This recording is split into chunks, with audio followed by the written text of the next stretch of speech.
Wedding dance. Ang wedding dance ay isang kaugalian ng mga taga-Kalinga sa sinaunang panahon.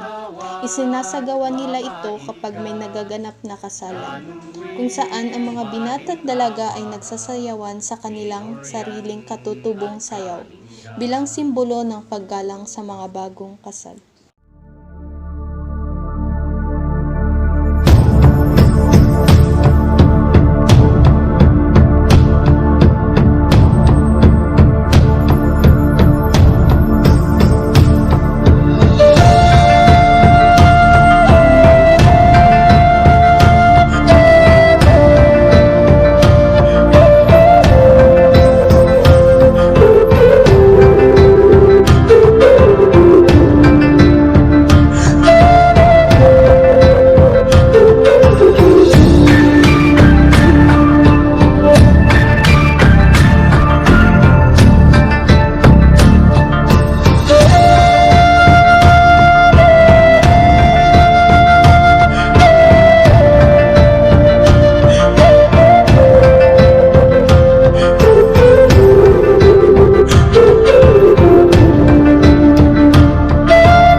Noong pumunta siya sa kagubatan upang mag-igib ng tubig, ay doon sila nagkasalubong kay Awiyaw, na kung saan niyaya at inakit ang lalaki, na uminom ng tubig na nakalagay sa kanyang banga, at ito ang naging dahilan at simula ng kanilang pagkakakilanlan.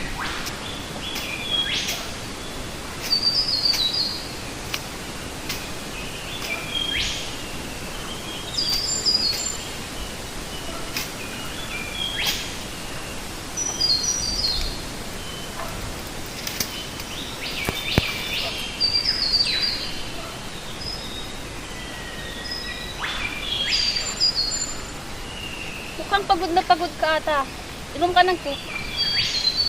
Ito, maraming salamat. Ako nga pala si Awiyaw at ikaw si... Lumnay. Habang abala ang mga katribo ni Lumnay sa kanilang ginagawa, hindi nila inaasahan ang pagdating ng isang matipuno at gwapong lalaki.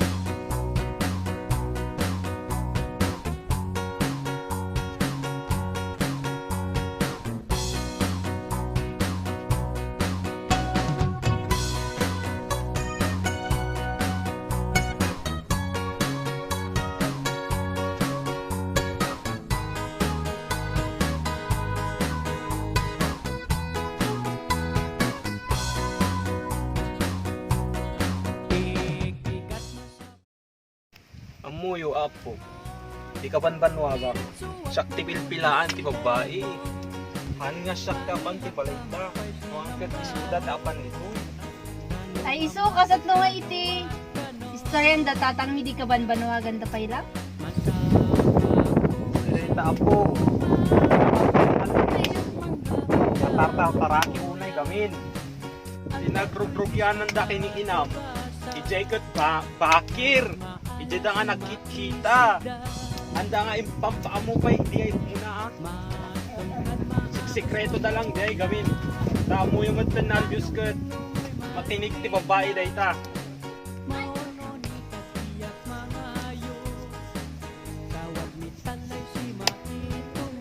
Bipo, daan po ako. Sige. Apo! Tatang, may bisita ka ata. Sinong kailangan nila? Tatang, ako nga pala si Awiyaw. Andyan po ba si Lumnay? Lumnay! Nasa loob ata! Lumnay! May bisita ka! Ikaw pala, Wiyaw. Magandang araw, Lumnay. Tatang, magpapalam sana ako para ligawan si Lumnay. Aakyat ka ng ligaw. Sige, pasok. At magpag-uusapan natin yan. Binigyan niya ang dalaga ng bongor na napakaganda bilang isang paraan ng kanyang pagliligaw. Para sa'yo, Lumnay. Maraming salamat. Sa araw na niligawan ni Awiyaw ang pinakamamahal at inaasam niyang babae bilang mapapakasawa ay muling tinanggap siya ng buong puso. Sa huli ay nagkasama ang dalawa bilang isang tunay na mag-asawa. Masayang masaya ang dalawa sa buhay na mayroon sila. Kahit gaano man kahirap ang kanilang pamumuhay, nagtutulungan sila sa mga gawaing panggubat na hindi nagsasawa at malakas ang kanilang pananampalataya, nagiginhawa din ang kanilang buhay kahit papaano. Pero sa kasamaang palad, ilang buwan na ang lumipas ay hindi pa rin sila nagkakaroon ng anak. Hoy! Nabatid niyo ba ang balita? Ha? Anong balita? Hindi magkaanak sina Awiyaw at Lumnay hanggang ngayon. Di ba 7 buwan nang nakalipas pero wala pa rin? Anong ginagawa ni Awiyaw? Nag-aaksaya, di man lang niya inisip na walang silbi ang kanilang pag-asa. Napadpad sina Awiyaw at Lumnay sa kagubatan na kung saan sila ay unang nagkita at nagkakilala upang datnan ang pinuno sa kanilang tribo at alamin sa kung ano ang kanyang sasabihin. Ilang sandali ay nakarating na sila. Di ba? Sabi ko sa'yo, Awiyaw, maghanap ka na ng ibang babae. Hindi mo ba yun maintindihan? Sa kanilang tribo ay may nakatalagang batas na hindi kailanman matawag na isang tunay na lalaki kapag wala kang anak. Dahil sa katotohanan di nabibigyan at di makapagbigay ng anak si Lumnay kay Awiyaw. Kung kaya't, kailangan ng huli na maghanap ng ibang babae na makapagbibigay sa kanya ng anak. At siya ay si Madulima. Sa kaarawan ng kanilang kasal kay Madulimay.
Napansin ni Awiyaw na wala si Lumnay sa mga babaeng sumasayaw, kaya pinuntahan niya ito sa kanyang bahay. Nay! Nay! Lumnay! Lumnay! Ano kaya yun? Lumnay. Kung talagang hindi mo kinasusuklaman ang ating paghiwalay, lumabas ka doon at makisaya. Diba malay mo, may makilala ka pa dyan ibang lalaki. Mas gwapo sa akin, mas malakas, mas matipuno. Hindi kayo pa kasalan. Ayaw mo ba yun, Lumnay? Hindi ko gusto ang ibang lalaki.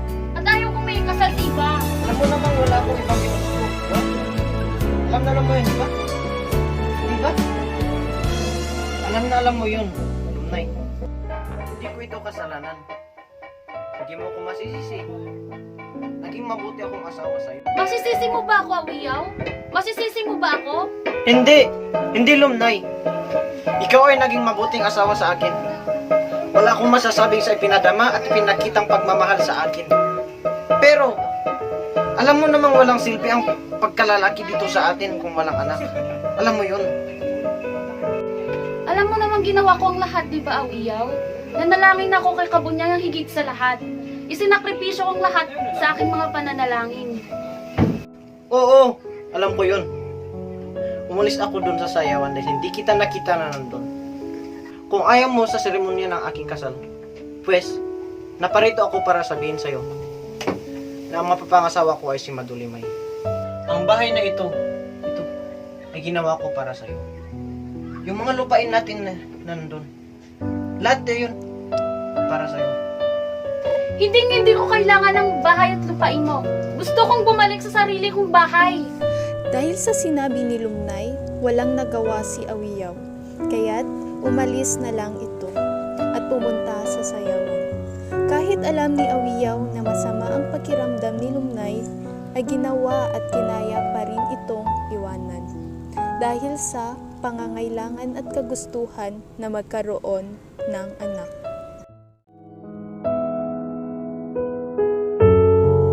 Noong kapanahonan ng pag-iwan ni Awiyaw kay Lumnay, ay tuluyan na din itong kinasal kay Madulimay.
kadalasan kong ginugugol ang aking oras na para bang wala lang ang lahat. Naririnig ko ang mga tunog ng mga gangsa na nagsisimbolong masaya sila. Pero, ba't ako kasali sa mga taong napaparusahan at ba't kasi nila ginawa ang batas na to? Sapagkat, minsan lang ako umibig. Minsan lang ako nagkaroon ng asawa at sumaya. Ba't pa kaya nangyari to sa akin na para bang wala akong kabuluhan bilang isang babae? Bakit? Bakit? Bakit?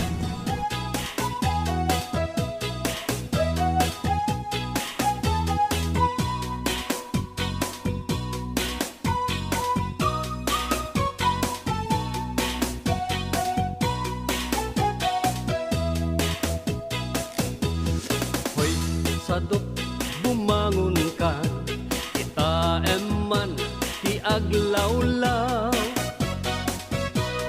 Siksikalat na kaidan ay nakakumot kapailan. Nuket di bimangon kan, itarayamon tanagiddaam. Ayat mula makadanong kan, jay dulang nga ing kapanganan. Kalpasan